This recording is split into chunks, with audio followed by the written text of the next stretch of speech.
정보가 있는 시사 토크쇼 장윤선의 팟짱.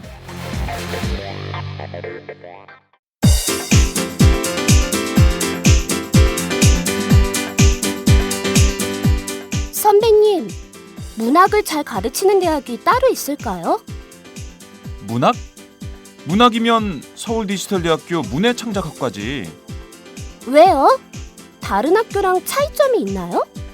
서울디지털대학교 문해창작학과는 순수 문학부터 드라마 작가, 라디오 작가, 영화 시나리오 작가까지 커리큘럼이 창작 중심이야.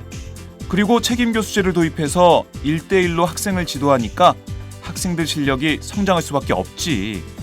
아, 그래서 문단에 데뷔한 사람들 중에서 서울 디지털대 문예창작과가 많군요. 그럼 문단에 데뷔하는 사람만 매해 10명이 넘어. 교수진 중에서 문예의 질을 직접 발행하는 사람이 5명이나 된대. 유명 작가들이 동아리 활동까지 같이 하면서 학생들 작품을 지도해 준다니까. 그렇구나. 그럼 입학 후에 내가 소설가가 될지 시인이 될지 드라마 작가가 될지 가능성을 알아볼 수 있겠네요. 지금이 입시 기간이죠? 아싸, 결정! 고마워요, 선배. 서울디지털대학교 문예창작학과 신입 편입생 모집 중.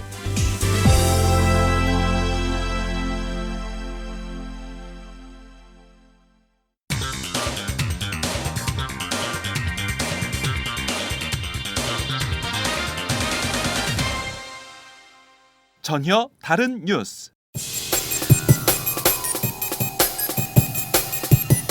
경찰은 지금 즉시 조계사로 들어가서 범죄자 한상규를 직접 체포하라!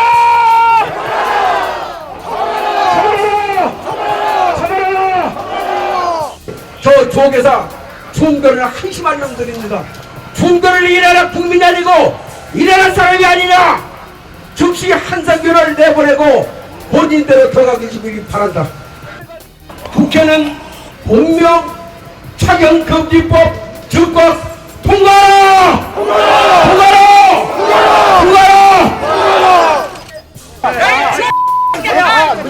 머리를 줄이세요, 머리. 가라고! 저 조계사는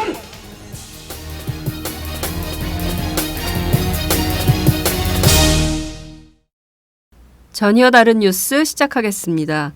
한상균 민주노총 위원장이 오늘로 16일째 현재 조계사에 머물고 있는데요. 어제 하루 조계사 굉장히 상황이 긴박하게 돌아갔습니다.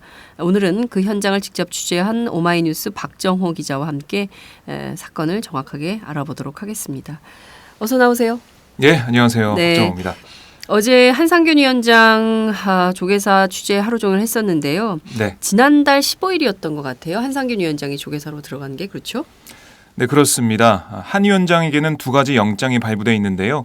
지난해 불구속 입건된 재판에 출석하지 않은 데 대한 구속영장과 경찰이 올해 세월호 일주기 집회와 노동절 집회 관련해 신청한 체포영장입니다. 이런 가운데 지난달 14일 민중총궐기 대회에 참석했던 한 위원장은 15일 오후 10시 30분 경찰 검거망을 피해서 서울 견지동 조계사로 이동했고요. 조계사 측의 신변 보호를 요청해 관음전에 머무르고 있습니다. 일개 중대 70명의 병력으로 동태를 관찰하던 경찰은 지난 주말부터 사복경찰을 비롯한 병력을 증강했습니다. 이 때문에 어제 경찰이 조계사에 들어가 한 위원장을 검거하는 게 아니냐는 관측이 나오기도 했습니다. 그렇군요. 경찰이 어제 검거를 했던 것은 아닌 것 같은데 철통 경계를 선 것은 그렇습니다. 맞는 것 같습니다. 그런데 예. 조계사 신도회 임원들, 신도들인 거죠. 신도들이 그렇습니다. 나섰다면서요? 네, 이 조계종 신도회는 아니고요. 그러니까 조계사에 대한 그 조계사 조계사의 절. 그 절에 대한 신도회 임원들이 어제 나서서 사건이 벌어졌는데요. 어제 오후 2시경 조계사 내에서 회의를 연 조계사 신도회 임원들은 한 위원장이 절에서 나가야 한다는데 의견을 모았습니다. 이어 관음전에서 한 위원장을 면담한 이들은 어제 자정안으로 한 위원장에게 조계사를 나가달라고 요청했습니다. 하지만 한 위원장은 이를 거부했는데요. 네. 5일까지 기다려달라 네. 이러면서 한 위원장은 거부했습니다. 그 자리에서 신도회 측 인원 9명이 한 위원장을 끌어내려고 하면서 몸싸움이 벌어졌습니다. 강제로 끌어내려고 한 건데요. 한 위원장이 완강하게 저항해서 실패했는데 이 과정에서 한 위원장의 옷이 찢어지기도 했습니다. 신도의 임원들은 경찰을 향해서 조계사 안으로 들어와서 한 위원장의 퇴거를 도와달라 이렇게 요청을 했는데요. 경찰은 들어오지 않았습니다. 대신 경찰이 병력을 다시 늘렸습니다. 6개 중대 수백 명의 경찰들이 관음전 주위를 둘러쌌는데 한 위원장이 만약에 신도들의 떠밀려서 밖으로 나올 경우에 바로 검거하기 위해서 대기를 했다고 합니다. 조계사 경내 공권력 투입 자제를 촉구하면서 한 위원장을 경내에 머물게 했던 조계종 화쟁위원회, 어제까지는 조계사 신도회의 강제 퇴거 시도에 별다른 입장 표명을 하지 않고 기존의 방침을 고수했는데요. 신도회의 강제 퇴거 시도 직후에는 조계종 관계자 말을 들어보면 경찰이 경내에 진입한다면 좌시하지 않겠다라는 입장을 내놨습니다. 한편 어제 오후 민주노총이 긴급 기자회견을 열었는데요. 조계종을 향해서 다시 한번 한 위원장의 신변 보호를 요청했습니다. 자, 이게 그 절이잖아요. 네, 교회, 종교 시설이죠. 종교 시설이죠. 사실 많은 사람들이 피난처로 여기고 사실 유럽에서도 수도원이 어떤 기능을 했습니까, 과거에? 네, 참 그런 것들을 생각하면 뭐 사실 거지도 밥 한 그릇을 따뜻하게 주는 곳이 바로 절, 교회 이런 데 아닙니까? 네. 네, 이런 상황에서 신도들이 한상균 위원장 한 명을 이렇게 끌어내려고 했다. 그 과정에서 옷이 찢어졌다. 얼마나 그 참담함이 있었을까 싶은 생각도 좀 드는데요. 지금 신도들도 그렇고 또 조계종 원로들도 그렇고 대책회의를 하고 있는 모양이죠. 그렇습니다. 공식 회의는 아니지만 어제 몇몇 원로 스님들이 워커힐 호텔에서 모여서 점심 공양을 드린다는 사실이 확인됐습니다. 아니 워커힐 호텔에서 스님들이 왜 점심 공양을 합니까? 그러게요. 네? 뭐 어디 뭐 절이나 사찰에서 모인 것도 아니고 네. 워커힐 호텔에서 모였다고 하네요. 정확한 논의 주제는 알려지지 않았는데요. 아무래도 상황이 상황이니만큼 한 위원장의 거취 문제가 중점적으로 논의됐을 것으로 추론됩니다. 이 회의 이후에 조계사 신도의 임원들이 움직인 것을 볼 때 한 위원장의 퇴거에 입장이 모아진 게 아니냐는 분석도 제기되고 있습니다. 네, 이해할 수 없네요. 원로 스님들이 사찰이 아닌 호텔, 좋은 호텔에 모여서 점심 공양을 뭘 드신 건지 네. 이것도 좀 호텔에서 점심 공양이라는 게 말이 됩니까? 그런 생각도 좀 듭니다. 네. 오늘도 굉장히 상황이 급박하게 돌아갈 것 같은데요. 어쨌든 그 조계종 측에서는 한 위원장의 퇴거를 압박하는 이런 상황이라면서요? 그렇습니다. 오늘 새벽 조계종 화쟁이와 조계사 종무원장 등이 한 위원장과 비공개 면담을 가졌는데요. 이 자리에서 조계종 측은 일부 신도들이 한 위원장이 머무는데 반대하고 있다며 나갈 날짜라도 정해서 통보해달라고 요청한 것으로 알려졌습니다. 지금 뭐 기류가 확실히 바뀐 걸 좀 느낄 수가 있는데요. 네. 그래서 일각에서는 정부에서 박근혜 정권 그쪽에서 한 위원장의 퇴거를 압박해달라고 요청한 게 아니냐는 그런 신도들한테요? 신도들도 그렇고요. 네. 조계종 쪽에 조계종 측에 예, 여러 가지 박근혜 루트가 정부의 있지 압박을 않습니까? 예. 예컨대 뭐 문화관광체육부 뭐 이런 데를 통해서 그렇습니다. 뭐 이렇게. 그래서 뭐 예산이 많이 지원이 되고 있는 상황이기 때문에 그렇죠. 사찰이니까. 예, 그걸 가지고 뭔가 압박을 한 게 아니냐는 그런 지적도 들리고 있는데 그렇군요. 예, 저희가 계속 확인을 해보도록 예. 하겠습니다. 그건 계속 취재를 해서 확인을 네. 해봐야 되겠네요. 실제로 그런 일이 있었다면 또 다른 차원에서 이것은 정치적인 압력이기 때문에 그건 뭐 기자들이 좀 취재를 해봐야 되겠네요. 그죠? 네, 어제 조계사 앞에서 어버이연합 집회도 있었다면서요? 그렇습니다. 어제 오후 조계사 건너편 인도에서 어버이연합 등 보수단체 회원들이 집회를 했는데 이 모습이 평소와 달랐습니다. 바로 복면을 쓰고 나타났는데요. 복면이요? 네, 얼굴을 완전히 가린 모습을 볼 수가 있었습니다. 이들은 얼굴을 가리고 피켓을 들고 한 위원장의 체포와 처벌을 주장하는 구호를 여러 번 외쳤는데요. 이 어버이연합이 복면 쓰고 나타난 상황 정말 저도 깜짝 놀랐습니다. 아니 복면을 금지하라는 게 박근혜 대통령의 뜻 아닙니까? 그렇습니다. 그런데 왜 복면을 착용하고 이거 어제 오후에 나온 뉴스를 보면 일종의 이제 사실상 백골단의 부활로도 봐야 네. 될 것 같은데 현장에서 검거조가 출동이 된다는 것이고 복면을 쓴 사람부터 우선 검거한다는 작전인데 네. 어버이연합 회원들 경찰에 연행이 됐습니까? 그렇진 않았고요. 네. 뭐 어제 상황을 지켜보니까 한 스님이 네. 한 승려가 이 스피커 소리가 너무 크다. 조계사 앞에서 스피커 소리를 너무 크게 하지 말라. 네. 항의를 했는데 네. 이 과정에서 어버이연합 회원들과 마찰이 좀 있었습니다. 음. 그 실랑이가 있었는데 경찰은 그 과정에서 그 승려를 둘러싸서 밖으로 빼냈고요. 어버이연합의 그 집회를 네. 안전하고 평화롭게 보장을 했습니다. 참 이 박근혜 대통령이 이 복면을 쓰고 시위하면 안 된다. 뭐 IS 테러리스트에 비유하면서까지 네. 이렇게 비판했는데 어제 어버이연합은 복면을 쓰고 시위를 했습니다. 그 이유가 궁금하실 텐데요. 네. 바로 새누리당이 발의한 복면 금지법의 국회 통과를 촉구하기 위한 것이었습니다. 그런데 복면 금지를 주장하는 집회 현장에 복면을 쓰고 나온 웃지 못한 상황이 벌어진 겁니다. 아예 얼굴 전체를 복면으로 가린 보수단체 회원도 있었습니다. 네. 도대체 이게 그 도둑질도 손발이 맞아 해먹는다는 얘기가 있는데 이래가지고 네. 이분들 되겠습니까 싶은 생각이 좀 듭니다. 예. 그나저나 한상균 위원장 거취와 관련해서 뭐 이러저러한 논란이 있는데 네. 민주노총 오늘 뭐 어떤 입장을 밝힙니까? 그렇습니다. 민주노총이 이 조계종 측에 그 날짜를 지정해서 나가달라는 요청에 관련해 가지고 오늘 오전 중에 긴급 기자회견을 엽니다. 그래서 민주노총의 입장 또 한 위원장의 입장이 나올 것으로 보이는데요. 저희가 계속 주목해 보겠습니다. 네.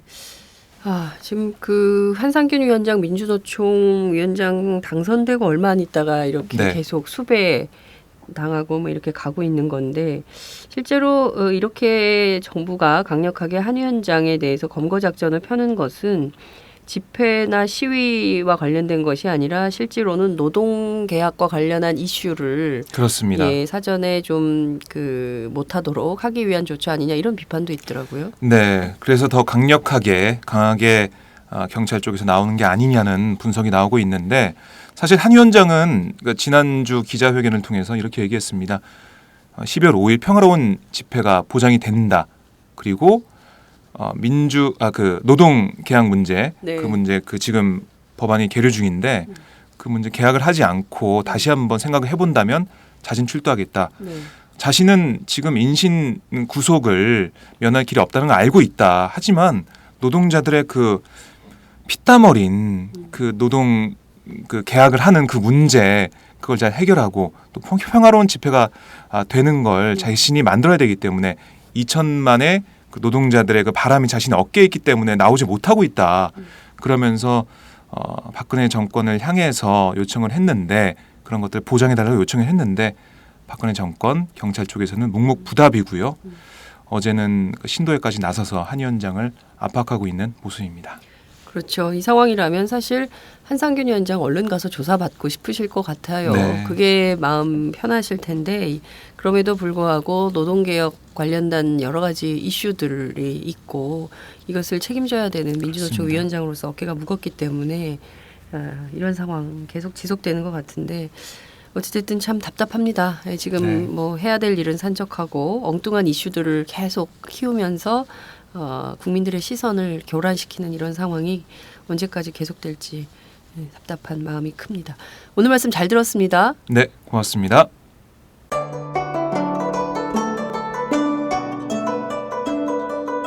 안녕하십니까. 저는 정도전을 15년 전에 최초로 소설로 썼던 작가 임종일입니다.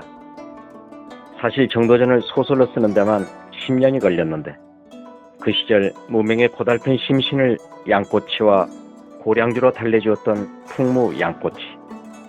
풍무양꼬치는 월드컵 4강의 기쁨도 나라골 우습게 돌아가고 분통이 터질 때도 늘 함께했던 안식처이자 사랑방이었습니다. 진짜 정의파인 주인장은 세상을 뒤집어 푼 남자 정도전을 누구보다 먼저 알아보았고 그래서 제 소설 정도전은 역사의 곡이 없습니다. 풍무양꼬치 역시 맛과 양심이 살아 있습니다. 좋은 사람끼리는 꼭 만나야 합니다. 어떻습니까? 오늘 풍무양꽃에서 만납시다. 예약 문의 02809-9292 02809-9292. 팟짱 애청자라고 하시면 정성 가득 담긴 서비스도 나갑니다.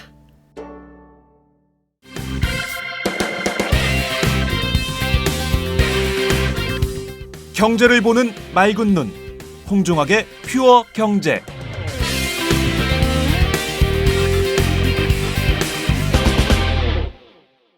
경제를 보는 맑은 눈, 홍종학의 퓨어 경제 시간입니다. 오늘도 어김없이 경제학자이자 국회 기획재정위원이신 홍종학 새정치민주연합 의원님 나오셨습니다. 어서 오세요. 네, 안녕하세요. 네, 오랜만에 뵙겠습니다. 맨날 네, 저희가 그렇네요. 전화로만 하다가 스튜디오에서 뵌지 3주 만이에요. 그죠? 그런가요? 예, 벌써? 예, 굉장히 시간이 훅 가요. 오늘이요 12월의 첫날입니다. 맞습니다. 네.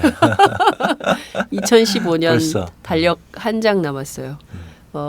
내년도 신년 달력이 벌써 시중에 돌더라고요. 네, 한 해가 또 가는 게 어떠세요?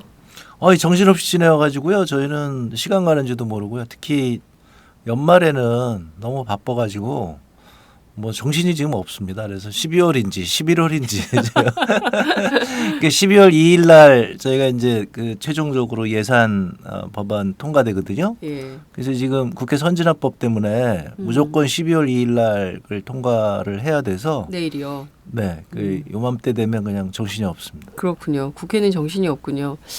이럴 때 좀 낭만파 이런 사람들은 한 해가 가는 것을 또 슬퍼하면서 이런저런 얘기도 하고 그러는데 국회는 지금 오방난장 수라장군요. 지금 어제 조세소위 하셨죠? 어제 조세소위 아침에 했는데요. 저는 참석은 못했거든요. 근데 이제 뭐 이미 결정은 지난주에 대개 다 났고요. 이제 간사들 간에 협의를 하는데 뭐 정부하고 여당이 이 국회 선진화법 때문에 양당이 합의를 못하면 자동적으로 정부안이 올라가게 돼 있거든요. 그래서 이제 정부 입장에서는 미칠 게 없으니까 계속 뻗대죠. 그런데 여당이 그러면 좀 중심을 잡아야 되는데 어떻게 된 게 여당이 그냥 정부 뭐라 그럴까요? 하수인처럼 돼가지고 네. 그냥 거수기처럼 돼서 그냥 정부 얘기를 무조건 받는 그런 상황이라서 저희가 굉장히 어렵습니다. 그렇군요. 어제 국회에서 한중 FTA 비준 동의가 처리가 됐습니다. 충분한 거냐? 중소기업들, 농민들 이거 지금 굉장히 어려워지게 만든 일에 야당이 협조해 준 거 아니냐 이런 비판이 있는데요. 그건 좀 어떻게 보세요? 글쎄요. 저희로서는 고민을 굉장히 많이 했는데요. 협조를 하지 않을 수가 굉장히 없는 상황이었고요. 그러니까 이제 저희도 당내에서 저도 그런 얘기를 했습니다. 한중 FTA는 한미 FTA보다 10배, 20배 충격이 더 클 것이다. 네. 특히 중소기업과 자영업자들의 아마 엄청난 충격이 올 것이다. 그런 얘기를 했는데 근데 이제 정치적인 상황은 뭐냐면 이런 게 굉장히 어려운데 지금 언론이 거의 제대로 보도를 안 하고 있지 않습니까? 네. 그런 가운데 이제 일반 국민들이 FTA에 대한 이해도는 굉장히 낮고요. 그러니까 오히려 농어민들은 이제 피해를 우려하고 있는데 반면에 도시에서 중소기업이나 자영업자들은 이거를 피부로 지금 못 느끼고 계세요. 그런데 이제 한미 FTA하고는 완전히 다르게 한미 FTA일 때 미국은 임금이 높은 나라잖아요. 네. 근데 한중 FTA에서 중국은 임금이 우리보다 낮은 나라란 말이에요. 그러면 개방을 하게 되면 그 낮은 임금의 노동자들과 우리 노동자들이 경쟁을 하게 되는 거거든요. 그래서 그런 면에서 충격이 굉장히 큰데도 불구하고 언론이 제대로 보도를 안 하고 있고 국민들이 그걸 잘 모르는 상황에서 저희로서는 이것을 막을 수 없는 그런 한계를 갖고 있습니다. 그래서 이제 열심히 이제 저희가 노력을 해서 그래도 보상은 좀 해야 되지 않겠느냐. 그래서 저희가 열심히 그 사실 싸워서 보상을 받아냈는데 이것도 또 언론이 하나도 보도를 안 해요. 네.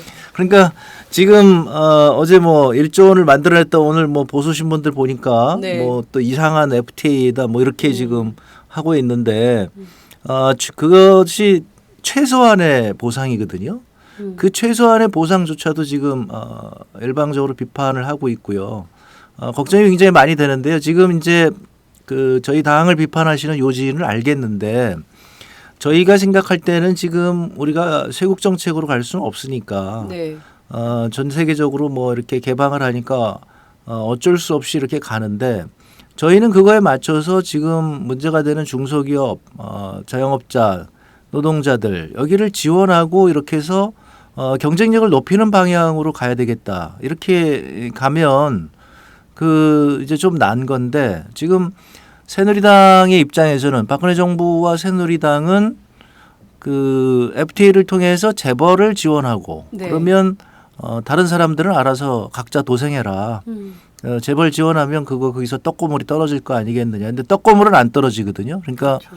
지금 이제 한중 FTA를 통해서 사실상 우리 중소기업과 자영업자, 농어민들은 큰 피해를 받게 될 것인데 사실상 제대로 막지를 못해서 죄송하기는 죄송한 거죠. 네. 예, 그렇죠. 박근혜 대통령 그 김영삼 전 대통령 연결식에 참석 안 하시고 발인 때만 잠깐 오셨던데 청와대 가자마자 제일 먼저 한 얘기가 그래서 한중 FTA는 안 된다는 거예요. 이렇게 얘기를 한 게 지금 그 언론에 크게 보도가 된 바 있는데요. 그러고서 이제 또 기후변화 협약 그 회의 가셨죠. 뭐 이런 식인 것 같아요. 그리고 지금 보면 그 농민 백남기 선생 지난달 14일 집회 때 쓰러져서 지금까지 깨어나지 못하고 있는 이런 상황이고 또 이번 주 토요일 또 대규모 농민 집회, 노동자 집회 예정이 돼 있는데 정부는 불허하고 있고 이번에 보니까 특이하더라고요. 즉 현장에서 검거한다는 얘기가 있어요. 80년대 백골단이 부활하는 거냐 이런 얘기들도 있더라고요. 계속 살벌하게 그 서민, 노동자, 농민들을 좀 몰아가는 거 아닌가 이런 생각도 좀 들더라고요. 그런 문제들에 대해서도 좀 야당이 함께 해야 되지 않나 싶습니다. 네, 그 참 거꾸로 가는 것 같아요. 저 기억이 나는데 백골단 등장할 때 네. 제가 대학 졸업하고 이제 잠깐 직장을 다니다가 다시 대학원을 왔는데 이상한 사람들이 보이더라고요.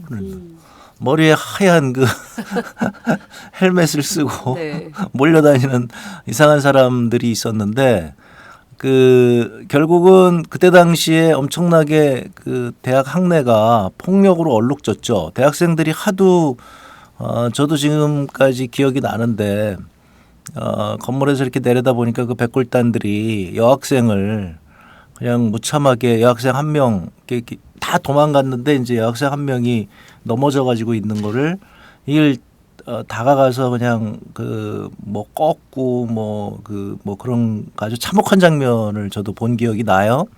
근데 그 결과적으로 학생들이 야 이거 이러다간 그 우리 다 큰일 나겠다 해서 본격적으로 그야말로 폭력 투쟁에 나서게 됐고 결국은 하도 양쪽에 사상자가 많이 나니까 백골단들이 학교 밖으로 물러난 적이 있죠. 그런 시대가 다시 온다는 게 정말 끔찍하다는 생각이 들고요.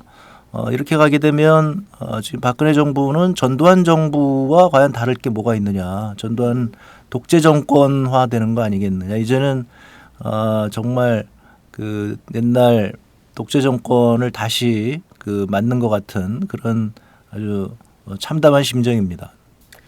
그러니까요. 정말 그 민주정부 10년 동안 잘 이뤄놓은 제도적 절차적 민주주의가 이렇게 무너질 수 있는 거구나. 결국 민주주의는 제도의 문제였구나라는 생각을 또 다시 하게 되는 것 같습니다.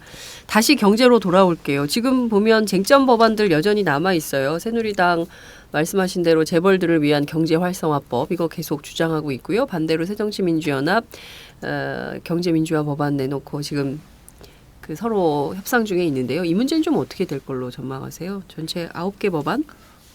대체적으로 지금 이제 그런 문제되는 법안들이 상임위에서 뭐 대개 다 논의가 잘 되고 있고요. 그런데 이제 그야말로 군사작전 하듯이 저쪽에서는 지금 밀어붙이고 있는 거죠. 그런데 경제활성화법이라고 얘기하는 것 중에서 이제 독소조항을 저희가 빼려고 굉장히 노력을 하고 있고요. 그래서 독소조항이 빠진 것에 대해서는 저희는 이제 동의를 해줄 생각이 있습니다. 워낙 그렇게 됐던 거고요. 예를 들어서 서비스 발전법 같은 경우도 네. 이게 이미 청와대 3자 회담에서 동의를 한 거거든요. 네. 그래서 의료 분야는 빼겠다. 그러면 우리는 뭐 동의를 해주겠다. 그래서 네. 김무성 대표가 거기서 덜컥 동의를 했어요. 그럼 네. 그렇게 하자. 그런데 이제 나오고 나니까 그게 아닙니다. 뭐 이렇게 그분이 늘 그렇잖아요. 아유, 정말. 네, 그래서 이제 그쪽에서 약속을 지금 어긴 것이 되고요. 그리고 이제 그걸 우기고 있는데 따라서 그 부분은 이제 쉽지 않죠. 재밌는 얘기를 하나 드리면요. 네. 목돈 안 드는 전세라고 들어보셨죠? 네, 예전에. 네. 예. 그게 이제 정부가 경제 활성화법이라고 그렇게 우기던 거잖아요. 그게 이제 저희 세법 심의할 때 그걸 했는데 네. 그 말이 안 되거든요. 그 집주인이 네. 그 세입자를 위해서 자기가 돈을 빌려가지고 그리고 이제 그러니까요. 세입자는 이자를 낸다는 거예요. 그래서 이거는 현실성이 없다. 너무 만약에 아름다운 장면이죠. 그렇게만 된다면 정말 뷰티풀해. 그런데 요번에 이제 정부에서 그게 그래서 이제 그때 난리를 쳐가지고 뭐 경제활성화법을 야당이 뭐 잡는다 어쩐다. 제가 그거 조세수에 잡고 있다가 네. 이거 해봐야 실효성도 없고 만약에 이게 실효성이 있다면 이거는 아마 뭐라 그럴까요? 이거를 잘못 사용하는 걸 것이다. 집주인들이 자기네가 필요해서 대출 받고 그거를 이거 받았다고 해놓고 이제 싸게 아마 받을 거다. 그렇게 우려를 했었는데 요번에 보니까 법안을 가져왔어요. 그게 이제 일몰 종료하는 걸로. 네. 그래서 왜 도대체 실적이 몇 건이나 되겠냐 그러니까 2건 했대요. 2건. 미안해요. 2건이요? 네. 이게 바로 박근혜 정부의 경제활성화법의 실체입니다. 그러니까 전에 외촉법 해가지고 그러니까요. 외국인 일자리. 촉진해서 뭐 일자리 뭐 14,000개 만든다 그랬는데 뭐 100개나 만들어졌나 뭐 지금 이러고 있고. 아니 장난하는 거예요. 정말. 제가 기억이 나는데 이제 목돈 안 드는 전세는 이건 정말 창피해서 이런 거 통과시키면 안 된다고 그랬는데 막 새누리당에서 책상 치고 난리 치고 뭐 대통령 공약이고 경제 활성화하는데 막느냐 그래서 제일 그렇게 난리친 새누리당 의원이 누구였어요? 그때? 지금 청와대 가 계시는 분이 그러셨죠. 그래서 자기가 공약을 만든 거라 네. 이제 그거에 난리치고 대해서 2건. 참. 아니 근데 지금 새누리당에서 얘기하는 게 전부 다 그런 건데요. 문제는 그래서 우리 당에서 일부에서는 그런 얘기해요. 그러니까 그렇게 될 거니까 그냥 통과시켜 주자. 근데 이게 재벌하고 걸리게 되면 재벌들은 이제 막 악용을 하죠. 그러니까 이제 재벌하고 관련된 거는 저희가 막으려고 그러는데 이렇게 갑갑한 실정이고 이러다 보니까 지금 경제가 엉망이 돼가는 거죠. 그러니까 정부가 그렇게 경제활성화법이라고 역량을 집중해서 야당한테 그렇게 압력을 가해서 통과시킨 법이 실적 2건 뭐 이러니까 이 경제가 제대로 되기가 어려운 거죠. 정말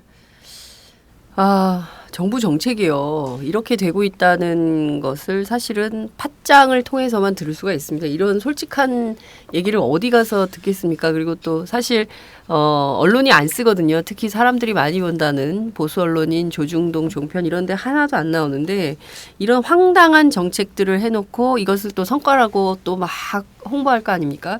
그런데 국민들은 또 속아 넘어가고 이런 건데요. 이게 얼마나 많은 건들이 있겠습니까? 정말 단편적으로 이거 딱 말씀해 주셨는데 국민들이 정말 기가 차서 더 할 얘기도 없다 이런 생각이 좀 듭니다. 제가 지난번에는 하도 화가 나서요. 정론관 가서 기자들을 대놓고 그랬어요.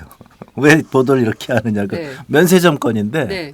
면세점 건에 대해서 어떻게 이렇게 일방적으로 재벌의 편을 드냐. 그러니까 그래갖고 제가 언론에서 보도하지 않는 9가지 면세점과 관련된 진실을 해가지고 이제 면세점의 비밀에서 이렇게 가서 정론관에 가서 대놓고 얘기를 했어요. 네. 이게 정말 말이 되냐 이게.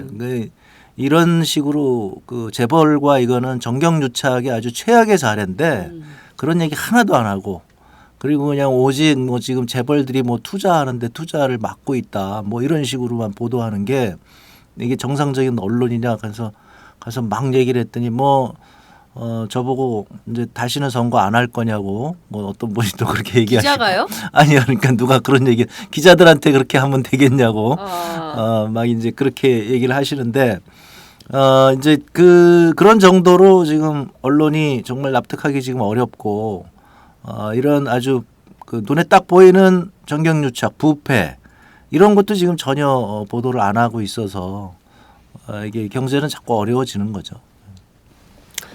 답답합니다. 여러분 정말 저는 팟캐스트를 기자들도 많이 듣거든요. 그래서 네. 기자들이 좀 이런 홍종학 의원님의 말씀을 좀 듣고 현장에서 싸워야 된다고 생각해요. 선배들이 못 쓰게 하고 회사에서 못 쓰게 한다고 해서 안 쓰는 게 아니라 필요하면 페이스북에도 쓰고 또 트위터에도 날리고 뭐 이러면서 진실을 알려야죠. 언제까지 남 탓하고 그렇게 무책임하게 하면 안 될 것 같다는 생각이 좀 듭니다.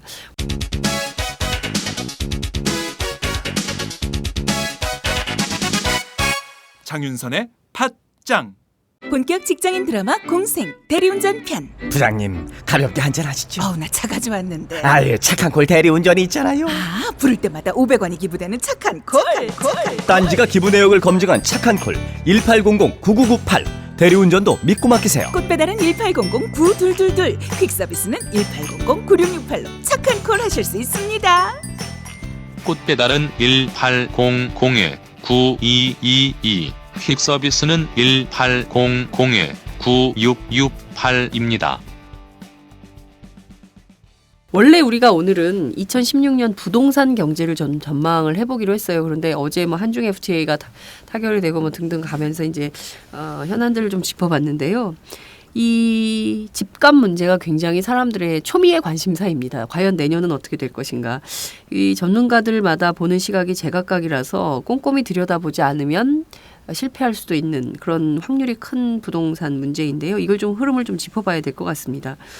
우선 두 가지 흐름이 있는 것 같아요. 하나는 이게 공급 과잉이라서 집값 조정이 조만간 온다. 이런 전망이 있고요. 아니다. 전세난이 워낙 심각하기 때문에 계속 빚을 내서 집을 살 수밖에 없을 것이다. 이런 전망이 엇갈리고 있는 상황입니다. 데이터부터 좀 보면요. 한국은행이 지난달 26일이죠. 지역경제 보고서를 내놨는데 여기를 보면 전문가의 83.3%가 앞으로 2, 3년 후엔 집값, 특히 지방의 집값이 조정될 수 있다. 이런 전망을 내놨습니다. 의원님 어떻게 보세요? 그건 뭐 우리 지난번에도 얘기를 한 거잖아요. 그래서 아마 집값의 조정을 받아서 경제가 타격을 입게 되면 아마 대구 경북이 제일 먼저 타격을 입을 가능성이 굉장히 높다. 뭐 그런 얘기를 했었고, 그러니까 굉장히 많이 올랐고요. 뭐 그때도 말씀드렸습니다마는 대구 경북에 지금 경기가 좋으냐 그렇지 않거든요. 그러니까 소득이 늘어나지 않는 상황에서 집값은 폭등하고 거기에 따라서 이제 공급이 쫓아가니까 이런 경우에는 반드시 큰 문제가 생길 수밖에 없는 거죠. 이건 너무나 당연한 거고요.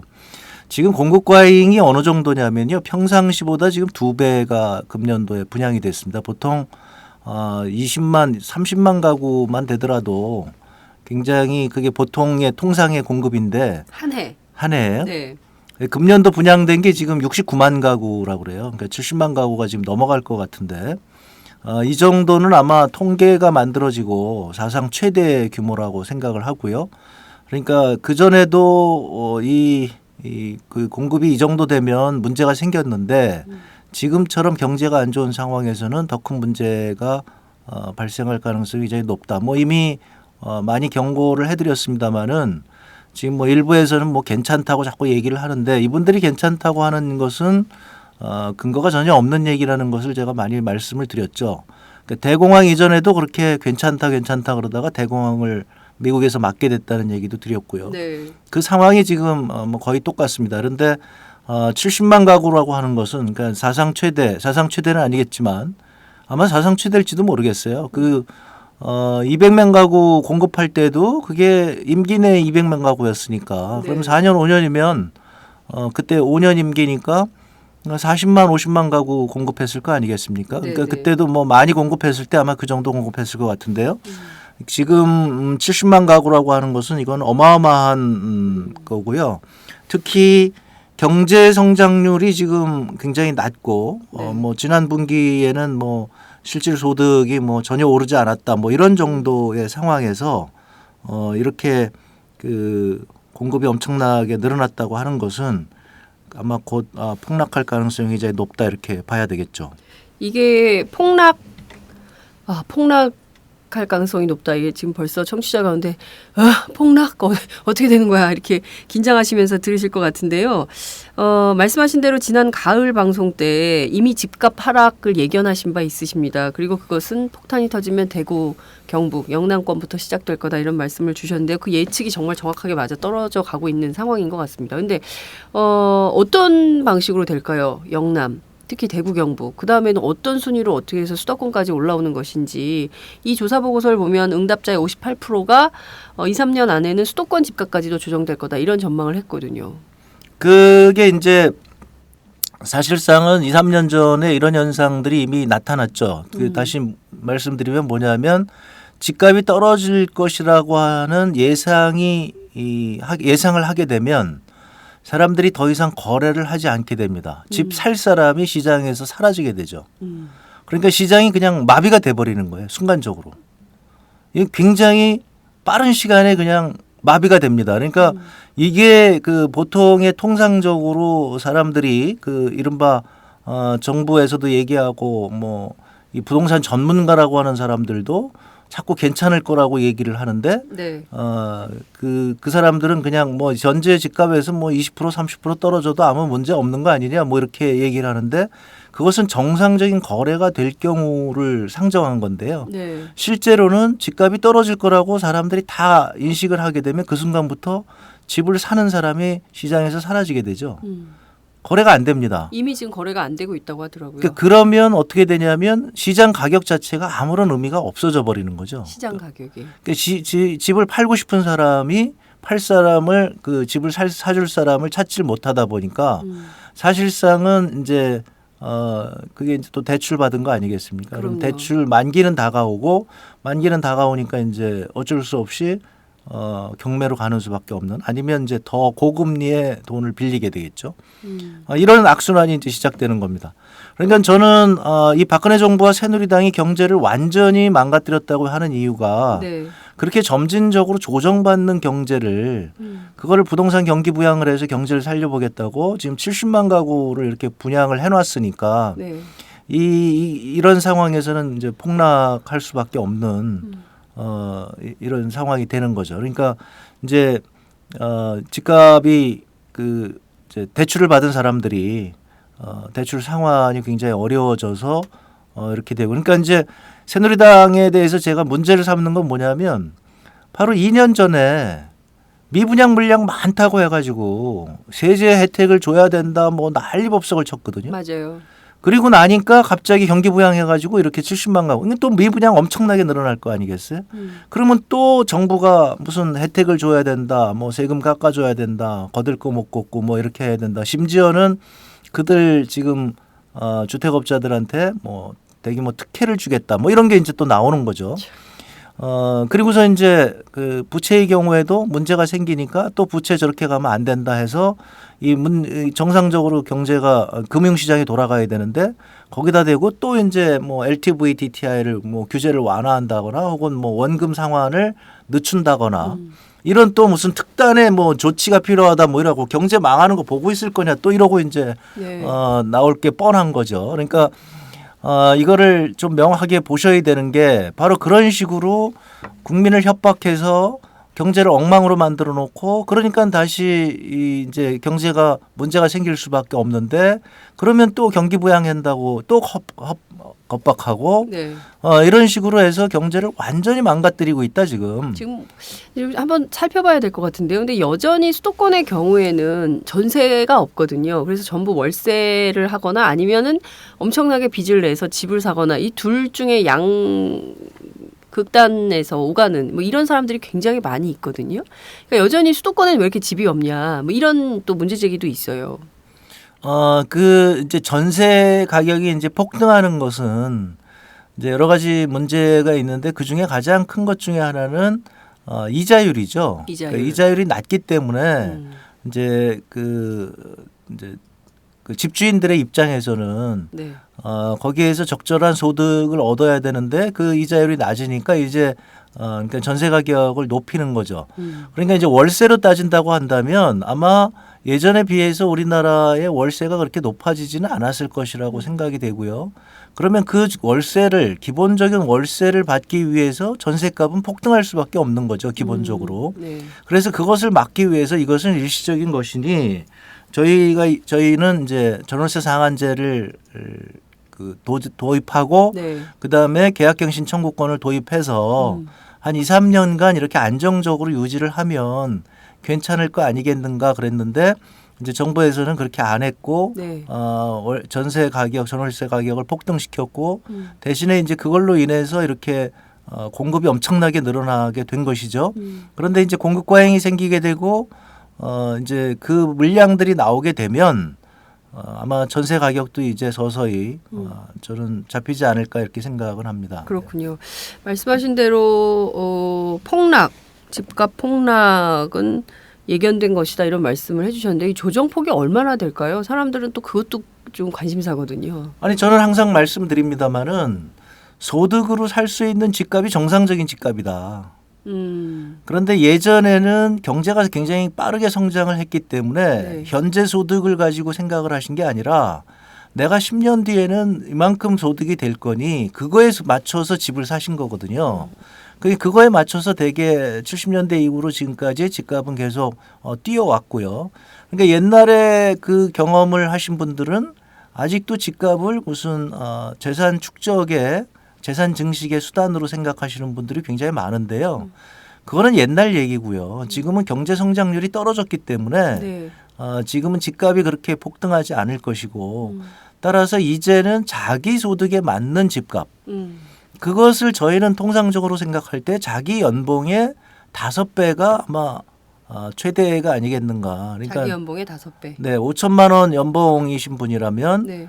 대개 2억 5천짜리 집을 그것도 저희는 이제 많다고 생각을 하는데 그게 이제 우리가 통상적으로 얘기하는 그 이제 그 PIR이라고 그래서 네. 그 이제 집값이 소득에 비해서 몇 배나 되느냐. 그걸 이제 우리가 크게 잡으면 뭐 5배 이내여야 된다 이렇게 얘기를 하는 거죠. 그러니까 대개 한 3배 정도가 적당한 가격이고요. 왜냐하면 우리가 집값에서 그러니까 소득이 들어왔을 때 실제로 저축을 할 수 있는 여력이 거의 없기 때문에 네. 뭐 사실은 자기 소득의 뭐 10분의 1도 저축하는 사람들이 많지 않잖아요. 이제 그렇게 따지면 이제 굉장히 자기 소득 전체를 가지고 5년 만에 살 수 있다고 한다면 그 10분의 1씩 저축을 할 수 있다면 50년이 걸린다는 얘기죠. 그거 자체도. 50년. 네, 그러니까 실제로 5배 정도 되는 것도 이제 뭐 그렇게 낮은 수준은 아닌데요. 네. 지금 통상적으로 보시게 되면 우리 집값이 연봉이 5천만 원인 분들이 우리 근로소득자의 거의 20%나 30%밖에 안 되거든요. 그러면은 현재 우리나라 집값이 2억 5천 이상인 집들이 얼마나 많습니까? 그러면 네. 2억 5천이 뭐예요? 뭐 2억 10억 5천 뭐 전세도 이렇게 어려워요. 서울 같은 경우에는 뭐 10억 이런 것들이 그냥 지금 뭐 그럼요. 30평대 아파트들도 뭐 7, 8억 이렇게 많이 가는데 이 경우는 정상적인 가격이 아니다고 우리가 봐야 되는 거죠. 그러니까 유일하게 지금 만약에 변수가 있다면 네. 외국인들이 와서 집을 살 수 있는 경우 이게 이제 중국 사람들이 와서 이제 집을 사는 게 되겠죠. 그러니까 네. 그런 예외적인 경우가 아니라면 네. 우리가 그 소득으로 사는 것을 생각을 하면 현재 집값 자체는 너무나 비싸다. 이것은 그 박근혜 정부와 새누리당의 그야말로 이 경기 부양, 빚내서 집사라 정책이 만든 거품이고요. 네. 최경환 부총리의 그런 뻥튀기, 빚내서 집사라 정책에 의한 그 이제 좀 과대평가된 것이다 이렇게 봐야 되겠죠. 참 한중 FTA 체결이 돼서 이제 중국인들이 와서 한국에 와서 일하고 또 중국인들이 와서 집 사고 한국이 중국화되는 건 정말 얼마 안 남았다 이런 우려도 할 수밖에 없는 거네요. 그죠? 그런 이제 큰 흐름을 봐야 되는데요. 네. 걱정이 좀 많이 되는데요. 그런 준비를 못하는 게 좀 깝깝합니다. 네. 그렇군요. 말씀하신 대로 정말 뭔가 좀 거대한 물결이 쓰나미가 오고 있는데 우리는 지금 쓰나미가 오는지 뭐가 오는지도 모르고 지금 막 넋놓고 있는 거 아닌가, 한국 경제에 대해서 오판하고 있는 거 아닌가 이런 생각을 하게 되네요. 그러니까 이게 최악의 상황인 게요. 그러니까 유럽 경제가 이제 사실은 저렇게 양극화가 심화된 것 중에 하나가 동구권이 무너지면서 그렇게 된 거거든요. 그러니까 동구권이 무너지면서 동구권의 값싼 노동력이 이제 서구로 밀려 들어오면서 서구에서는 이제 이를테면 시장이 더 넓어졌다고 좋아할 수 있지만 반대로 서민들 삶은 굉장히 어려워진 거죠. 근데 지금 우리 바로 옆에 중국이 있다고 하는 것은 동구권이 무너지는 것보다 훨씬 더 큰 충격을 한국 경제에 줄 것이다. 저기는 뭐 지금도 그 낮은 임금에서 뭐 거의 일자리를 찾고 있는 사람들이 지금 수억 명에 달한다는 얘기가 있을 정도니까 아직도 농민들이 지금도 도시에 가서 일하겠다는 사람들이 우리 70년대처럼 네. 그 뭐라 그럴까요? 뭐 하여튼 뭐 상비군이라고 할까요? 그러니까 항상 대기하고 있는 사람들이 지금 몇 억에 달하는 사람들이 있다. 네. 그러니까 임금이 오르기가 굉장히 어려운 상황이고요. 그런 상황에서 우리의 그 비숙련 노동자들은 네. 앞으로 굉장히 어려운 지금 삶이 앞에 기다리고 있다. 이렇게 아마 봐야 될 겁니다. 그렇군요. 지금 보면요. 남대문 시장에 가면요. 한편에서 오뎅 파시는 분은 중국인이고 그 옆에서 호떡 파는 분은 한국 사람이에요. 서로 경쟁하면서 팔고 있더라고요. 그러니까 지금 이런 상황을 도처에서 볼 수 있게 되는 이런 나라가 되는 거 아닌가 싶기도 합니다. 다시 좀 집값으로 돌아가 보면요. 한국은행뿐만 아니라 KDI도요. 작년 10월 말에 부동산 시장 동향 보고서를 내놨는데요. 이때는 이제 말씀하신 대로 공급 과잉 문제를 굉장히 많이 지적을 했습니다. 올해 전국 아파트 물량이 예정 물량이 49만 1,594채 2007년보다 훨씬 더 많은 물량이 쏟아져서 실제로 공급 과잉이 굉장히 심각하다 이런 진단을 내놨는데요. 예컨대 지금 이 상황이 계속 가면 집값 하락은 불을 보듯 뻔한 거고 그런데 이제 내년에는 또 집값이 오를 거다 이런 또 전문가들의 분석도 있습니다. 그러니까 내년에는 오르는데 후년부터 떨어질 거다 이런 얘기는 또 저희가 어떻게 이해하고 받아들여야 되는지 어떤 포인트를 이해해야 되는지 그것도 좀 궁금해요. 지금 제가 아까 아마 말을 좀 잘못한 것 같아요. 그러니까 네. 지금 금년도에 분양 예정 물량은 49만 지금 말씀하신 대로 1,594가구고요. 네. 그게 2000년 통계 작성 이후에 최대치고요. 네. 지금 이제 건설 인허가 실적, 주택 건설 인허가 실적이 지금 10월까지 60만 가구예요.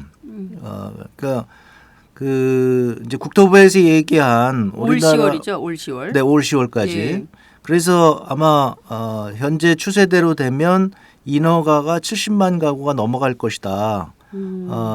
이때 이렇게 되면 1990년 이후에 그 사실상 25년 만이죠. 25년 만에 처음 이렇게 된다. 아까 제가 말씀드린 대로 200만 호 건설 얘기했는데 네. 그때 인허가가 이 정도 나왔다는 지금 얘기고요.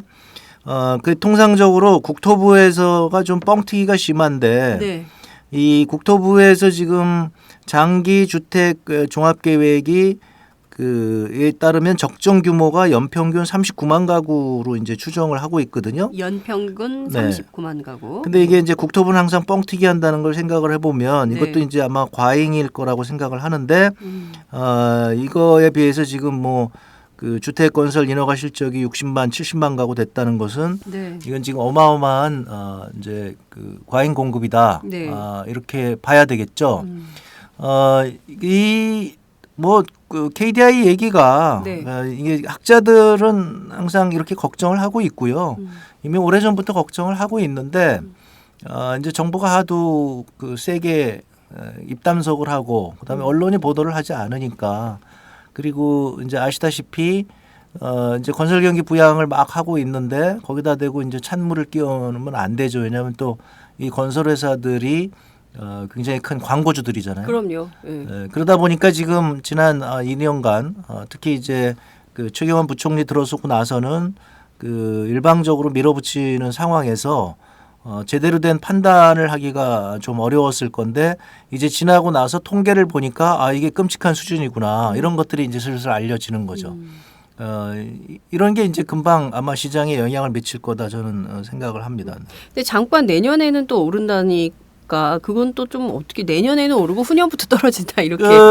그걸 계속 이제 정부 입장에서는 이런 거죠. 연착륙을 시켜야 되는 게 이제 걱정이 되는 거죠. 최경환 부총리가 뻥튀기 시켜놨고 지금 가장 문제가 되는 것은 주택담보대출이죠. 네. 주택담보대출이 지금 엄청나게 늘어나 있고 그러니까 금융위 입장에서는 네. 지금 이제 정부 내에서도 이제 분란이 시작됐는데요.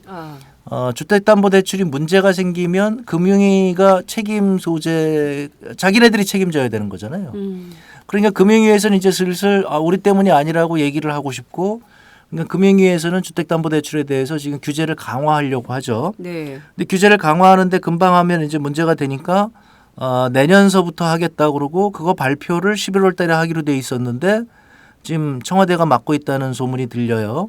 그래서 청와대가 맡고 있는지 하여튼 최경환 부총리가 맡고 있는지 맡고 있어서 12월 중에 발표하겠다 그러는데 거기에 지금 계속 그 금융위가 원래 생각하는 수준보다 낮춰라 이런 지금 압력이 들어오고 있다고 그래요. 네. 그러니까 금융위 입장에서는 문제가 생기면 이건 금융위 책임이거든요. 누가 뭐라고 해요. 뭐 지시를 했다고 하더라도 뭐 지시한 것은 뭐 다 뭐 그런 거 있잖아요. 다 말로 지시하는 거지. 이런 걸 뭐 문서로 지시하는 게 아니기 때문에 네. 결국에 가면 나중에 문제가 생겼을 때 책임은 다 금융위한테 돌아가게 되죠. 그러니까 금융위는 뭐 주택 경기가 어떻게 되든 말든 우리 살아야 되겠다 해서 지금 이제 규제를 강화하려고 그러고요. 네.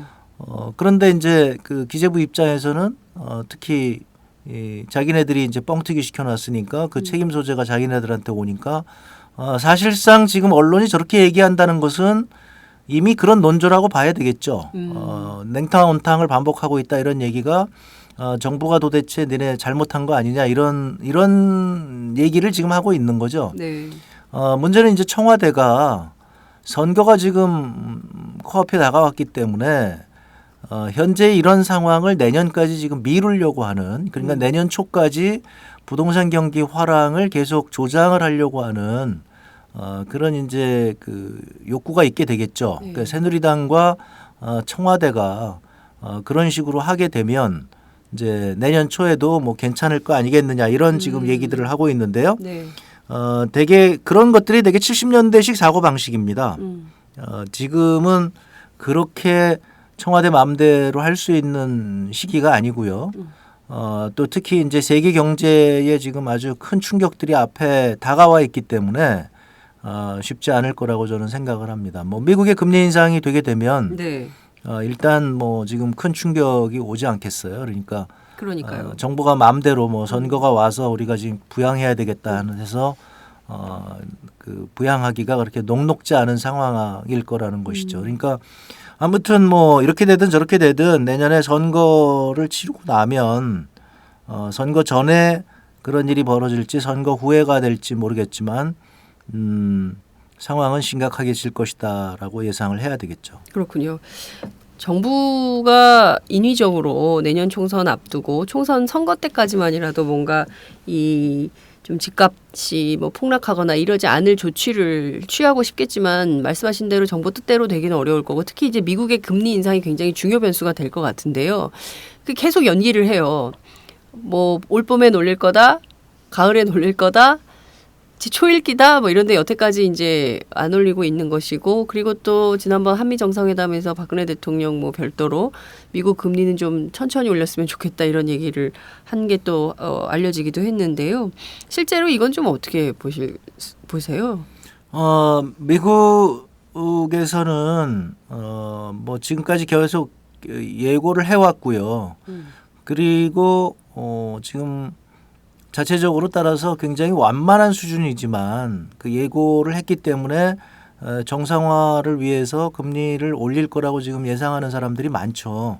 근데 지금 새로운 변수가 여기저기서 튀어나오고 있단 말이죠. 그러니까 지난주에도 중국 증시가 이제 폭락했었잖아요. 네. 이제 그런 일들이 벌어지고 중국 경제가 경착륙을 하게 되면 그것이 그 지금 1, 2주 사이에 가시화되면 그러면 미국에서 다시 금리를 올리기는 어렵겠죠. 그런 예외적인 상황이 아니라면 현재 예상은 일단 미국에서도 일단 신호는 확실하게 주자. 신호를 주는 차원에서 금리를 아마 미미한 수준으로 올릴 것이고 네. 그런 것들이 지금 되게 시장에서 예상하고 있는 수준이니까 그렇게 가지 않을까 싶습니다. 그런데 말씀드린 대로 금리를 이렇게 계속 연초에 올린다고 그랬는데 못 올리고 한 것은 경제가 그만큼 안 좋다는 거죠. 그러니까 유럽 경제 안 좋고 중국 경제 안 좋고 그런 것들이 자꾸 좋아지지 않는 상황이다 보니까 금리를 올리기 어려운 상황이고요. 그러니까 지금 상황은 양쪽에서 경제가 나빠지기 때문에 올릴 수 없는 상황이다. 그러니까 지금 금리가 올라가도 문제, 안 올라가도 문제. 네. 이런 상황으로 봐야 되겠죠. 계속 그 상황이 오래 가는 것 같습니다. 이게 지금 세계가 어떻게 좋든 싫든 미우나 고우나 하나로 엮여져 있어서 이게 국제 금융, 특히 금융이 그런 것 같은데 이게 다 엮여져 있어서 어느 한 국가가 막 일방적으로 결정하기도 어려운 이런 상황이 아닌가 싶은데요.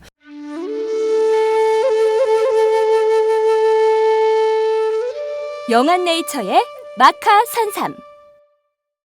공중파 텔레비전에도 없고 인터넷 배너 광고 하나 없지만 팟캐스트 좀 들어봤다 하는 분들은 다 아는 마카 산삼. 진짜 유명해져서 유사 제품도 많아졌습니다. 이젠 마카 산삼을 검색하면 너무 많이 나와요. 꼭 영한네이처로 검색해주세요. 팟캐스트에서 듣던 그 마카 산삼을 구입할 수 있습니다. 특히 나라 걱정으로 심신이 지친 분들에게 권합니다. 몸에 정말 좋습니다. 내 몸도 나라도 살릴 힘이 납니다. 페루의 마카와 우리나라 산삼, 몸에 좋은 11가지 원료를 모두 하나로 만든 마카 산삼. 마카 녹용과 마카소와 청소년도 있습니다. 1일 2회 공복에 따뜻한 물과 함께 드세요. 영한네이처 마카 산삼. 네, 저도 팥짱 녹음하기 전에 마카산삼을 꼭 챙겨 먹고 있습니다. 여하튼 집값은 폭락할 가능성은 높고 이미 그것은 예견된 수순이고 그렇다면 여전히 빚내서 집 사면 안 된다. 이런 것은 여전히 유효한 전략으로 말씀을 드려도 되겠죠. 시종일관. 항상 그런 거고요. 그러니까 정부한테 지금 뭐라 그럴까요? 그 사실은 정부가 잘못된 정책을 써가지고 경제를 완전히 지금 망가뜨리고 있는 건데요. 그러니까 지금은 빚내서 집 사는 게 아니라 빚내서 빚을 갖고 있는 상황이거든요. 그리고 지금은 주택담보대출을 받아서 지난번에도 어디서 이제 그런 연구 결과가 나왔는데 주택담보대출을 받아서 집을 사는 게 아니라 기존에 있는 주택을 담보로 대출을 받아서 그걸 가지고 생활비를 쓰고 있는 이런 상황이거든요. 그러니까요. 그러니까 그런 것들이 늘어나고 있는 상황이라서 굉장히 지금 그 사정은 어렵고요. 지금 이제 정부가 자꾸 기업 구조 조정을 한다고 얘기를 하거든요. 그 얘기는 뭐냐면 기업의 부실이 굉장히 심각하다는 거고요. 이 기업의 부실이 심각하다는 것이 이미 2009년도부터 시작이 된 거거든요. 그러니까 기업들이 버티다 못 버티고 지금 이제 최근에 와서 대규모 적자가 나다 보니까 시중에 알려진 것이고 그러니까 정부에서도 지금 이제 대규모 기업 구조 조정을 해야 되겠다 이렇게 얘기를 하는데 그러면 기업 구조 조정을 하게 되면 그럼 결국적으로 또 경제에 충격이 오게 되고 실업자를 양산하게 되고 이런 것이 지금 조만간에 다 벌어질 일들이죠. 조만간. 네, 그렇습니다. 그러니까 이게 좀 안타까운 일인데 이게 거의 지금 외환위기 이전 상황하고 거의 비슷하다고 보시면 되죠. 그러니까 외환위기 이전 상황에 이른바 그때도 노동법 파동이 네, 있었잖아요. 맞아요. 예. 이게 역사가 네. 이렇게 반복이 되는데 경제사가 이렇게 반복이 되는 이유는 명확한 겁니다. 그때도 재벌이 원해서 노동법 파동을 한 거고요. 지금도 재벌들이 자기네 수익성이 자꾸 악화되니까 네. 그 수익성을 확보하기 위해서 가만 보니까 돈을 챙길 곳이 이게 이제 해고를 해야 되는 거죠. 네. 근데 해고가 안 되잖아요. 그러니까 고정 비용이 자꾸 나가고 있고 이러니까 이것을 쉽게 해달라고 재벌이 요청하는 것이고 뭐 재벌의 거의 하수인이 되다시피 한 박근혜 정부와 새누리당이 그걸 받는 거죠. 그러니까 그래서 지금 반복이 되는 거예요. 그만큼 경제가 어렵다는 반증인 거죠. 노동법 파동을 겪고서 외환위기가 온 것처럼 지금도 노동개혁한다고 저렇게 난리법석을 치는 것은 바로 그런 이유고요. 지금 금융개혁한다고 하는 것도 또 그렇게 보면 됩니다. 그러니까 그때도 역시 마찬가지로 재벌들이 제2금융권에 들어가게 해달라고 끊임없이 요구를 했고 그 결과 제2금융권이 다 부실화됐었죠. 네. 그게 외환위기를 가져온 아주 큰 아주 굉장히 중요한 원인이었는데요. 지금도 또 금융개혁한다고 그러고 계속 재벌들이 금융에 들어갈 수 있도록 해달라고 얘기를 한단 말이에요. 그 이유 중에 하나는 뭐냐면 바로 지금 재벌들이 자금 사정이 굉장히 안 좋다는 거죠. 그러니까 이런 것들이 이제 겹쳐서 네. 어느 순간에 그러니까 지금 상황이 좋은 곳이 거의 없어요. 그러니까 우리 한국 경제. 근데 지금 30대 재벌은 그 사내유보금을 710조나 쌓아놓고 있는 거 아닙니까? 그 30대 재벌에 710조를 쌓아놓고 있는 것도 역시 마찬가지로 일부 기업이고요. 네. 그러니까 2013년도 이때 보게 되면 우리나라 전체 40만 개, 뭐 50만 개 기업이 있는데 그 50만 개 기업이 올린 수익의 30%를 두 개 회사, 삼성과 현대기아차가 사실상 올리고 이러는 상황이었거든요. 그러니까 이 뭐 지금 10대 재벌이라고 얘기하지만 그 한 10개 회사 정도가 그렇게 막대한 내부 유보 자금을 갖고 있는 것이고 네. 나머지 회사들은 지금 다 부채 비율이 급격하게 지금 올라가고 있고 굉장히 취약한 이런 상황들이죠. 그래서 이제 돈 벌어서 이자도 제대로 못 갚는 기업들이 지금 속출하고 있고요. 그렇군요. 말씀하신 대로 빚내서 빚을 갚고 있는 상황은 굉장히 오래된 것인데요. 문제는 벌어서 빚내서 빚이라도 갚을 수 있으면 다행인데 지금 쉬운 해고가 되면 빚내서 빚을 못 갚는 상황이 되는 거거든요. 일자리를 잃게 되면 그 다음에는 끝인 거니까요. 근데 지금 보면 지금 그 한상균 위원장 뭐 집회 뭐 불법 집회 가지고 저렇게 난리치지만 실제로는 민주노총이 그 노동계약과 관련해서 싸우지 말라는 시그널 아니냐 정부가 뭐 이런 얘기도 있더라고요. 실제로 핵심은 그 정부는 노동개혁이라고 부르고 민주노총은 노동계약이라고 부르는 이 이슈들에 대해서 이 법안들에 대한 문제가 굉장히 큰 거 아니냐 이런 얘기가 있더라고요. 맞습니다. 지금 이제 상황이 그러니까 모두 다 안 좋은 거죠. 그러니까 이제 이렇게 상황이 안 좋게 되면 서로 이제 그야말로 아기다툼을 할 수밖에 없는 거고요. 제가 이제 좀 너무 답답한 게 이게 정부가 지금 국정을 운영하는 그 완전히 그 능력을 상실한 거 아닌가 이런 생각이 드는데요. 국정 운영 능력을 상실했다. 네, 예를 들면 이런 겁니다. 이제 요번에 세법 심사를 하면서 제가 막 뭐라고 그랬는데 전기차에 대해서 왜 지원을 하지 않느냐. 그러니까 매번 세법 할 때마다 재벌을 금년에도 지금 제가 막 화를 냈는데 그 재벌을 위한 그런 세법을 엄청나게 가져옵니다. 그리고서 또 서민들 쥐어짜는 세법을 막 가져와요. 그러니까 농어민 뭐 그다음에 자영업자들한테 그냥 한 푼이라도 더 쥐어짜려고 이런 세법들을 가져옵니다. 그러니까 농어민들한테 이렇게 쥐어짜서 그걸 가지고 그러니까 그동안 주고 있던 이제 세제 혜택을 이제 일몰시키는 거죠. 그걸 뺏어서 그걸 가지고 이제 재벌 금융회사한테 주는 이런 것들을 가져옵니다. 그래서 이제 그거에 대해서 막 비판을 했는데 예를 들면 전기차 같은 경우는요. 이런 거는 우리가 앞으로 한국 경제가 성장하기 위해서 정부가 적극적으로 지원을 해야 되는 거 아니에요? 그럼요. 근데 이런 걸 안 합니다. 안 하는 이유는 간단하죠. 현대차가 지금 전기차를 생산하고 있지 못하기 때문에 그런 거거든요. 그러니까 이게 전기차에 대해서 지원을 해줘야 현대차를 이끌어서 빨리 전기차를 생산을 하고 아니면 외국 전기차도 들어와서 아니면 우리나라에 또 제3의 그런 전기차를 생산하는 개발하는 그런 데가 이제 생기게 될 것인데 이건 지금 현대차가 생산하지 않는다고 해서 거기에 대한 혜택은 안 줘요. 제가 막 이런 혜택은 늘려야 되는 거 아니냐. 전기차나 그냥 이른바 하이브리드 이런 걸 해가지고 이런 건 그럼요. 환경에도 좋은 것이고 그렇습니다. 우리나라가 앞으로 전기차 시장을 육성하는데 굉장히 중요한 건데 제가 아주 단언을 했어요. 현대차는 이렇게 정부가 현대차를 무너뜨리는 것이다. 이것은 현대차를 지금 봐주기 위해서 바로 이렇게 전기차. 왜냐하면 지금 전기차에 대한 혜택을 늘리게 되면 외국 기업들이 혜택을 본다는 거죠. 네. 그러니까 현대차가 저렇게 가만히 앉아서 열심히 지금 전기차 생산해야 되는데 안 하잖아요. 근데 네.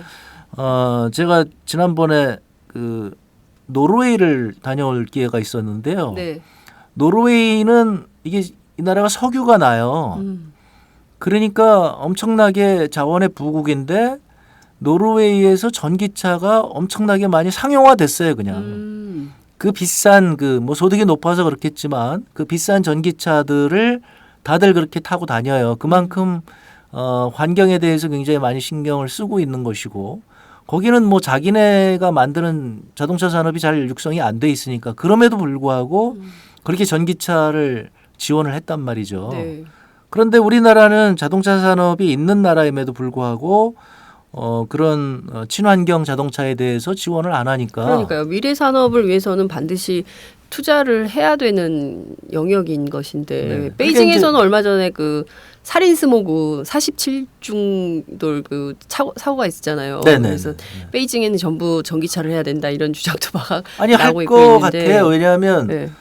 이게 이제 이런 상황이죠. 지금 중국이 자동차 시장에 들어가야 되는데 네. 자기는 그 기술이 안 되니까 이렇게 이제 그 후발주자가 이렇게 앞서간 기업들을 이제 따라잡을 수 있는 건 뭐냐면 신기술이 나올 때거든요. 그래서 중국은 아예 그렇다고 한다면 우리는 전기차에 투자하겠다 그래서 지금 전기차에 엄청나게 투자를 해요. 정말요. 네, 그렇습니다. 그러니까 이제 옛날에 보면 우리 미원 미풍 뭐 이런 사건이 있었니 경제학에서는 아주 유명한 얘기입니다. 그러니까 그 미원이라고 하는 이제 그 조미료가 있었는데 삼성이 이제 미풍을 만들면서 그 당시에는 옛날에 기억나시는지 모르겠는데 이 조미료 파는 분들이 시장에서 그 예쁜 아가씨들이 서로 머리채 잡고 싸우고 뭐 이런 것들이 이제 신문에 나오고 이런 적이 있었어요. 그 정도로 치열하게 싸웠는데 이 싸움이 언제 끝냈냐면 사실은 그 뭐라 그러나요?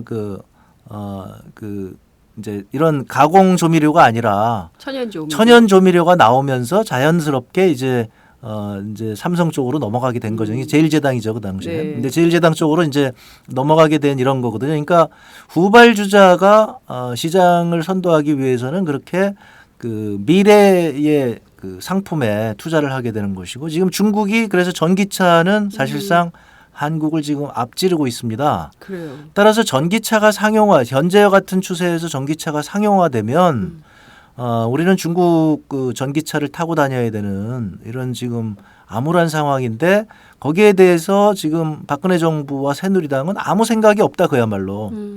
제가 막 화를 냈어요. 이 당신들이 맨날 재벌을 위하는 것이 이런 미래의 성장 동력 위한다고 그러면서 재벌만 지원하지 실제로 이렇게 전략적인 거에 대해서는 아무 생각이 없는 거 아니냐.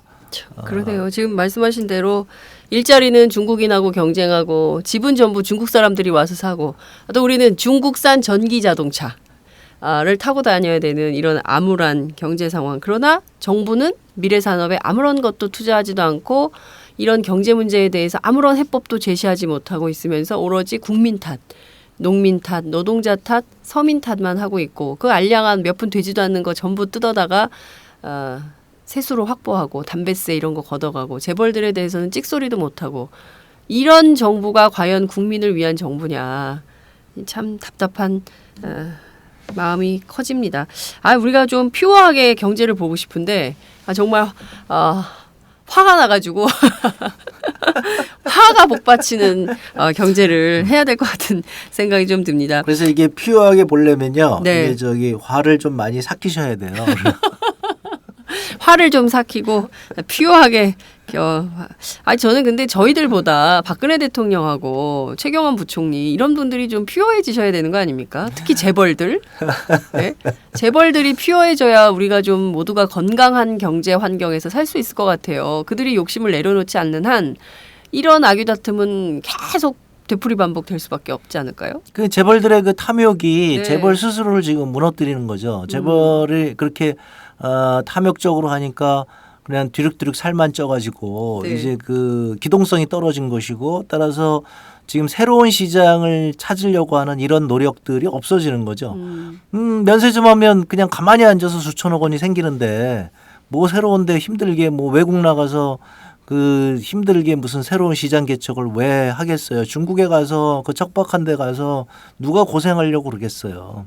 그러니까 이런 것들이 이제 경제를 서서히 무너뜨리게 되는 것이죠. 그러니까 만약에 정부가 그런 특혜를 안 주고 그러면 재벌들이 아 이거 우리 먹고 살 게 없다. 빨리 새로운 걸 먹고 살 걸 찾아야 되겠다. 이렇게 될 건데 그게 아니라 가만히 있어도 정부가 알아서 먹고 살 거를 다 마련해 주고 그러니까 이제 대신에 중소기업이나 이제 노동자들은 큰 피해를 보고 이렇게 되니까 재벌들이 저렇게 이제 방만하게 됐고 그다음에 살만 뒤룩뒤룩 쪄가지고 이제 운신이 어렵게 됐고 그러다가 이제 넘어가는 거죠. 그러니까 그 재벌의 욕심이 재벌 스스로를 지금 옥죄고 있는 상황이고 이것이 정확하게 외환위기 이전 상황이거든요. 네. 그러니까 지금 모든 그런 재벌과 관련된 데이터가 그게 이제 우리 김상조 교수님께서 잘 보여주셨는데 재벌과 관련된 데이터가 정확하게 96년도하고 거의 그때까지 왔습니다. 그러니까 4대 재벌의 비중이 네. 그 96년도 상황하고 거의 좀 비슷하게 와 있거든요. 그래프가 아주 그렇게 돼 있어요. 그러니까 그렇군요. 이렇게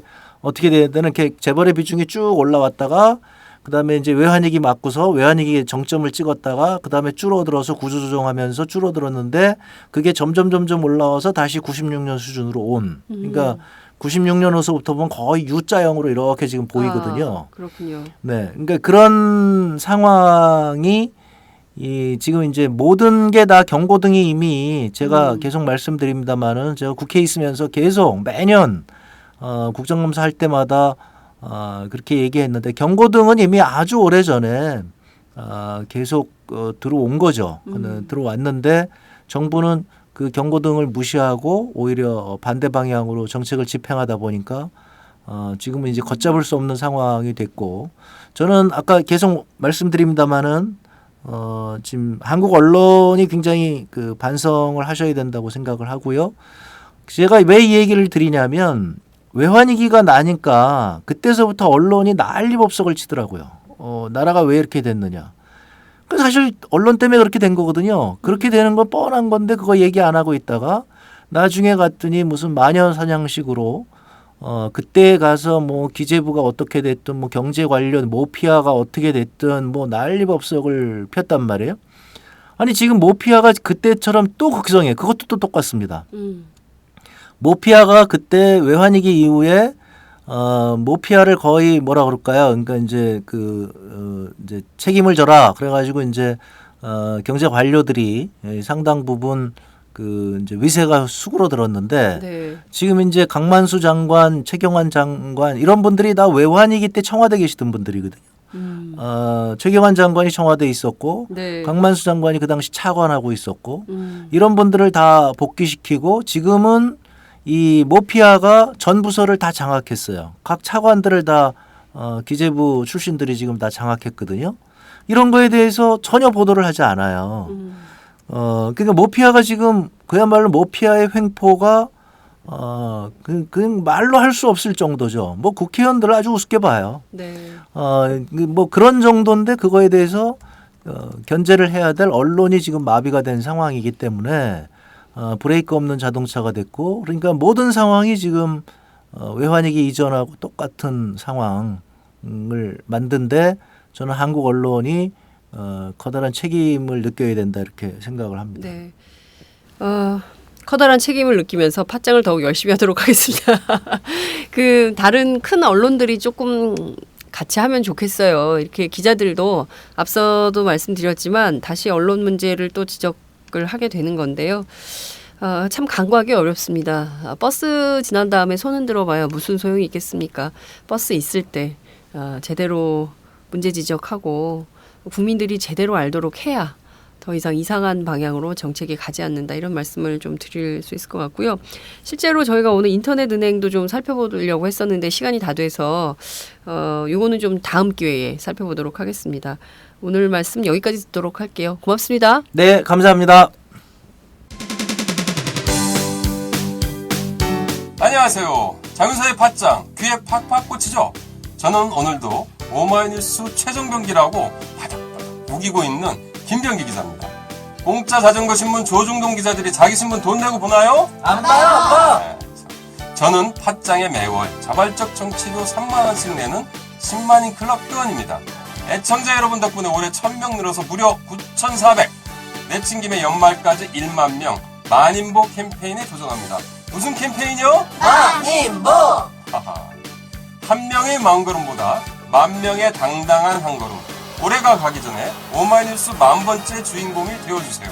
홈페이지에서 가입하시거나 02-733-5505 내선번호 274번으로 전화주세요. 요즘 엄청 갑갑하죠? 갑갑해. 우리 역사책도 지키고 팟짱도 확실하게 지키겠습니다. 10만인 클럽 아싸!